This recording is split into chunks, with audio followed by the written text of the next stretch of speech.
maintenant s'intéresser au second titre qui est Adyen. Donc vous connaissez la valeur qui est régulièrement présentée dans l'émission, cette fintech néerlandaise qui a de nombreux clients de par le monde, à savoir EasyJet, Dior, Spotify, Deezer ou encore Blablacar ou Back Market pour des sociétés un peu plus proches de nous en France, qui notamment profitent en fait de la croissance de ces petites startups, mais également de l'attractivité des très grands groupes.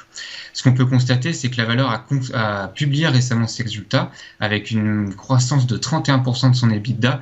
Néanmoins, ça manque de 7 points le consensus, donc forcément, avec des niveaux de valorisation extrêmement importants, de l'ordre de 80 pour son PER, eh bien, les sanctions ne se font pas attendre sur un titre avec une telle valorisation. Et donc, la valeur a subi des prises de bénéfices avec une baisse de l'ordre de 10%, 10-15% lors des dernières séances. Donc les investisseurs se montrent prudents.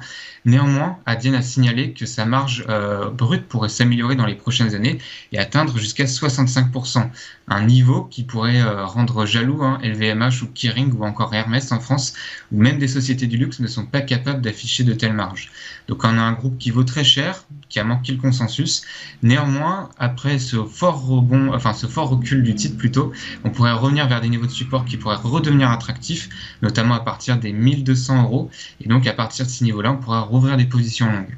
Pour les acheteurs qui sont toujours notamment positionnés sur le titre, il faudra faire attention à la moyenne mobile à 200 périodes sur laquelle on vient d'échouer pour une nouvelle reprise et donc qui pourrait continuer de jouer ce rôle de résistance dans les prochaines séances.